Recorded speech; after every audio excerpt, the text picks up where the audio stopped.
When Royal Enfield told us about the Bear 650, we said we wanted to do something special with this bike, something out of the ordinary. And that is why we have come to India to test this bike in its natural habitat.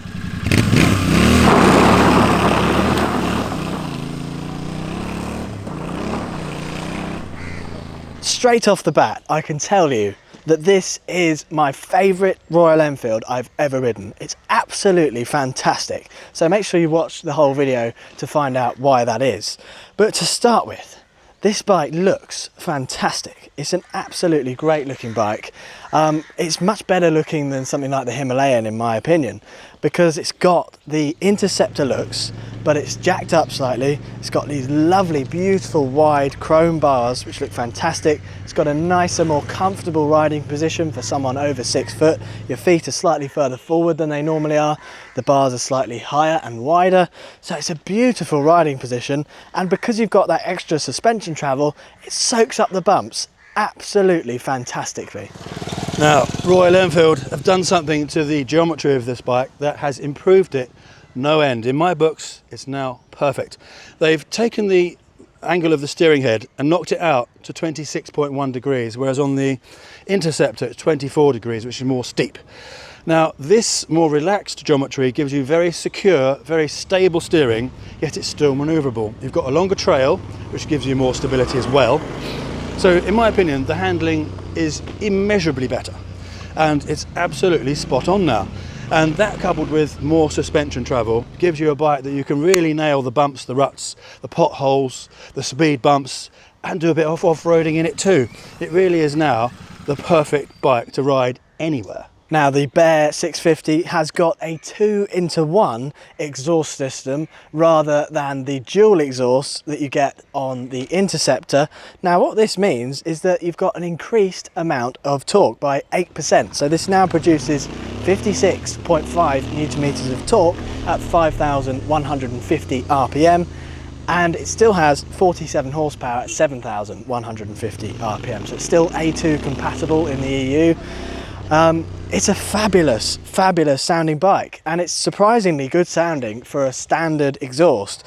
Now, it has got a fair bit of silencing underneath the bike, which they have to do for regulations, but I think looks wise I wouldn't want to change anything, but I would want a little bit more sound. That Hunter sounds nice. So I would, if it was possible, take that out and it'd be perfect, but I don't know how easy that would be, so you might have to change that section.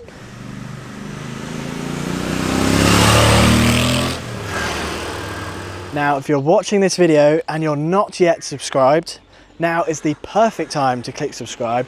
One, it'll increase your tolerance to spicy food. And two, we've just received our Royal Enfield Classic 350s ready for the tour of a lifetime around South India. You will not have seen anything like this before on YouTube, so you do not want to miss out. Make sure you're subscribed. Now, at the moment we're in a place called Anjuna in Goa, in southern India, and when this bike was delivered to our hotel, well, obviously it looks incredible, so we jumped on and went for a ride. Now, I rode through the little town where we are, an incredible town.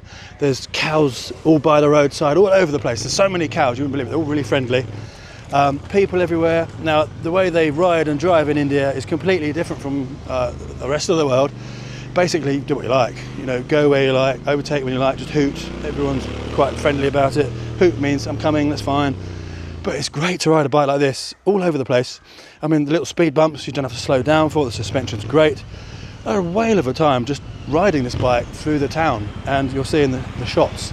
What an incredible experience India is. I love India, it's absolutely amazing. It's got so much character, there's stuff everywhere for sale, people are friendly, a lot of people want to try and sell you stuff of course, but it's just brilliant, I love it.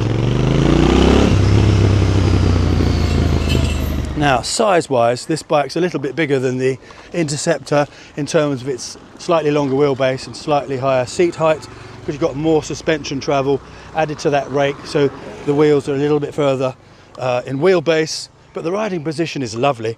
Now, with the feet slightly more further forwards than on the Interceptor, it gives you a lovely riding position, and it's just perfect. They've got it absolutely spot on. Royal Enfield, for me, this is the jewel in the crown. When I rode this bike for the first time, I was instantly connected to this machine. I think it's just absolutely brilliant fun to ride. And it's probably the ultimate bike to have in a country like India, because it's extremely rugged. It soaks up any bumps, any sort of speed bumps and things like that. You can jump over them, to be honest. And the roads here are very busy. You've got trucks, you've got motorbikes everywhere.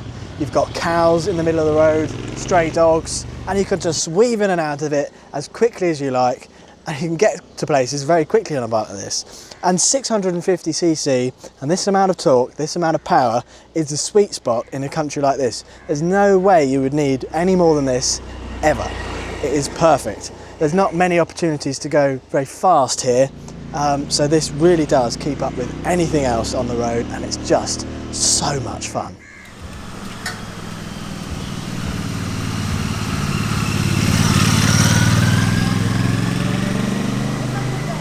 As you've probably already found out by looking at Royal Enfield's website, this costs £6,749 starting price in the UK, and that's 3.39 lakh in India. So as per usual, this is an extremely good value for money machine. And we met two people at a hotel who were Indian but from the UK, and they weren't that into bikes, but they asked how much it was. And they couldn't believe it when I said it was only £6,750. He was absolutely shocked. He thought I would say something like 10 or 11,000. So that just shows you how this appears to be a lot more expensive than it is. Now this colour is probably our favourite colourway. We don't normally like gold forks, but on this bike you've got a few gold accents around the bike, so it does go quite well. I would prefer them in silver, but all the other options have got black forks, so there really is something for everybody in the colour range. So front to back on this motorcycle, you've got lovely spoked wheels, you've got upside down Showa forks. This mudguard is a nice shape, and it's got a very long mudguard extender, so it keeps the dirt off the bottom of the bike quite well. I would prefer if the mudguard, flying around me, if the mudguard was that length to start with and perhaps a little bit further. What the hell is this thing? I smell. If perhaps it came a bit further out of the front as well, that would be perfect. The tyres are very good. They're all-purpose tyres, nothing wrong with them. Lovely traditional headlamp. These bars are perfect. I absolutely love them. You've got that lovely sort of motocross style or scrambler style crossbar here. Beautiful chrome, lovely and wide. Absolutely love those. Got the Tripper navigation system, the same one that is on the new Himalayan and the Gorilla 450. As digital dashes go, this is a very good one. We would prefer analogue personally, but this is a good system. It's nice and traditionally round, and you've got a sort of analogue looking dial, even though it's modern, but it allows you to have some maps on the thing as well. So it's got a lot of features, and a lot of features that you wouldn't get on any other bike in this price range. My only qualm with it is that it's not in the centre, it's off-centred to the left, and you might say, oh, that's so you can mount your phone on the bars. But this side of the bars, it's hard to mount your phone there because you've got the brake reservoir in the way. So the phone mount has to go on this side, and therefore it blocks the thing slightly. It doesn't quite, but then it sort of makes sense that it would be on the other side or in the middle. So perhaps they should put that in the middle, or have a sort of adjustable mount so you could put it where you like it. Then it's fully rider customizable.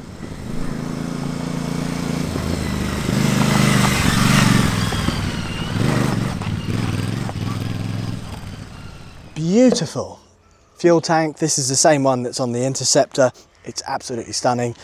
You've got a lovely style engine. You've got black and silver. It's perfect. It's absolutely beautiful. It's a great looking engine, this. From either side as well. I mean, a lot of engines are ugly from the left side. This is actually better looking from the left side, so it's a fantastic engine. You've got this lovely sort of bench style seat. It's a little bit dipped, as the old man said. We'd prefer it if it had perhaps a little bit more padding in the front.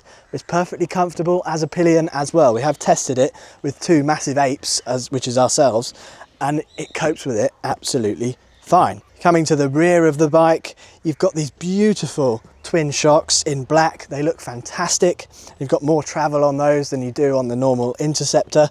Got this cool sort of number plate style side panel here, which you could put a number on, but one of the colorways has got a number on it, which has a bit of historical meaning. So if you go on the website, you can read about that. You've got this bar on the back, which is a bit higher than the one on the Interceptor. That's handy to have as a pillion. You can hold onto it, or you can strap something on the back. This mudguard on the rear is rather nice, but you've got this sort of plastic extended bit here. So I think rather than having that, it'd be nicer if the mudguard just came out an extra 3 inches and the number plate just stuck straight onto the underneath of the mudguard with a bracket that's underneath, so you don't have to see this plastic bit. But that's being pernickety. And in India, you have these incredibly small number plates, which is fantastic. The ones we get in England, we have a big yellow sail on the back and it spoils the look of the bike. This one looks fantastic. You do have to have a number plate on the front, a number plate on the front in India, but it's nice and thin and it actually looks quite nice. So I haven't really got a problem with that either. Now, I know some people will say that a scrambler should have an exhaust that comes up here. Well, there's no rule that says it has to have that. It's perfectly good where it is, and it's out of the way. Now, going back to old scramblers years ago, if they did have an exhaust through here, it would come inside the frame and come out here. A lot of scramble bikes have the exhaust stuck across here, and it just gets in the way. So down there is good in my books.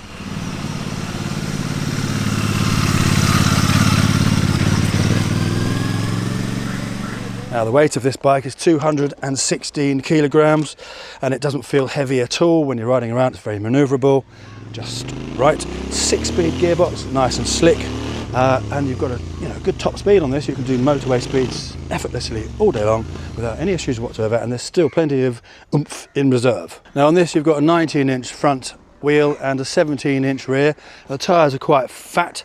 Sometimes on these sorts of bikes they put a 21-inch on, which really ruins the road handling in my opinion. This is just right. It's just pretty good off-road and it's really good on-road as well, so no compromise on this. Now this is marketed as a road scrambler with a 60s soul, and I think Royal Enfield nailed it. There's no reason a bike shouldn't look like this. A lot of modern designs have sort of moved away from the traditional looks. If it ain't broke, don't fix it, and this is a fine example of that. This would do road riding, adventure riding, you name it, it'll do it. It's perfectly good.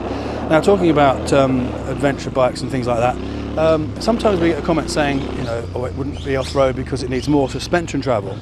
But this would go anywhere you like. I would ride this very happily around a motocross track. I'd ride Royal Enfield Classic 350 very happily around a motocross track. And of course, if you get really good tyres on it, it makes it even better. So when you say good off-road, what we mean by good off-road is it will go anywhere. If you're jumping through the air and you're doing massive jumps and landing heavily, that's when you need more suspension travel. But if you're just riding normally and going down a trail or a farm track or an unmade road like this, you don't need tons of suspension travel. So that's a bit of a myth. So if that's what you're thinking, get that out of your head. I'm talking from experience. I used to do motocross. So suspension is for jumps. Everything else will go anywhere. Look at a trials bike. They don't have much suspension and they can go up the side of a mountain. So this is just right for the everyday world. On-road, off-road, you name it, it'll go anywhere.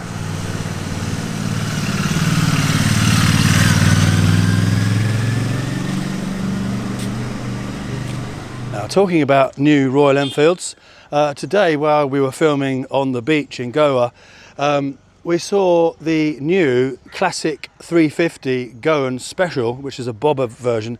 It's absolutely stunning. So in India you're very lucky to have that. I don't know if it will come to the UK, but if it does, you've got a gem there. And talking about another new bike from Royal Enfield, we haven't forgotten about the Classic 650. Trust me, we've got something special lined up here, which we'll reveal when we reveal it. But price-wise, that's about the same price as this. So if you were choosing between this and the new Classic 650, what would you choose? Personally, at the moment, we're erring on this one because it's a go anywhere, do anything bike. It's sort of a mountain goat of a motorbike. But the Classic 650 is a beautiful bike as well.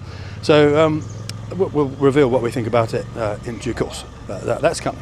But if you're subscribed, you won't miss that video because it is a good one. Now, like Darcy said at the beginning of the video, talking about this dial here, which is offset, We were talking in the hotel yesterday how easy it would be to make a bracket that you either press a button or had a little ball bearing in a slot sort of thing, and you can just clonk it to the middle, clonk it to the right, or clonk it to the left, and you choose, because not always are you with your phone and the quad lock. Sometimes you take the quad lock off and put it on your other bike or whatever, leave it at home. So sometimes you just want to have the bike bare, and in that case the speedo needs to be in the centre. So if you want to choose it to be off-centred, it should be your choice, and I think that should be manoeuvrable. Normally on motorcycles we have problems with the mirrors. Now, because the handlebars are wider on this, with these nice beautiful round mirrors, I can see pretty much 80% of the road behind me each side, so that's really good. I like that. You've got a single disc on the front, and the stopping power is more than enough. It's very good, and the rear brake is really good too. So the combination of the two together, of course, is even better. No one really brakes to one or the other. Some people do, believe it or not. So all good. There's nothing to fault on this bike. Absolutely zero. So if you want to spend your money on this bike, I would highly recommend that you do, because this is, as I said, the jewel in the crown. Now, this is not the only video we're going to do with this bike. This is of course the review of this motorcycle, and then we are going to do a video going to one of the coolest Royal Enfield hangouts in Goa. So you don't want to miss that one. Again, make sure you're subscribed. Then we are going to the Motorverse Festival this week. So we're going to be checking out this incredible Royal Enfield Festival, and they've got some new bikes lined up there as well. So we're going to be doing a video about those. And then our incredible tour. So this is probably the best content we've ever made on this channel, if you ask us. Hopefully you agree, and make sure you don't miss the next one.